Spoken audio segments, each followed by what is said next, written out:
நண்பர் செந்தில் பாலாஜி அவர்களுக்கு உச்ச நீதிமன்றம் நிபந்தனை ஜாமீன் வழங்கியிருப்பது என்பது ஒரு மகிழ்ச்சியான ஒரு செய்தியாகும்.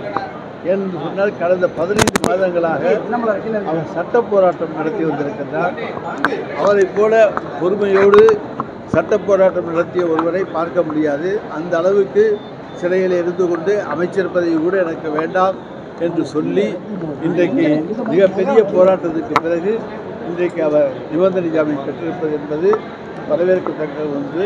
நிச்சயமாக அவர் தன்னுடைய வழக்குகளிலே வெற்றி பெறுவதற்கு எங்களுடைய வாழ்த்துக்களை தெரிவித்துக் கொள்கிறேன்.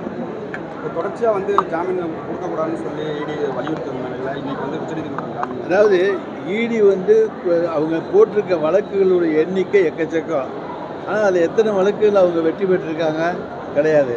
சார்ஜ் ஷீட் எத்தனை வழக்குகளில் போட்டிருக்காங்க அவங்களால மிக மிக குறைவாகத்தான் இருக்கும். எனவே வழக்குகளை மட்டுமே அவர்கள் போடுவது என்பதை ஒரு பாலிசியாக வைத்திருக்கிறார்களே தவிர இறுதி தீர்ப்புக்கு அவர்கள் செல்வது கிடையாது.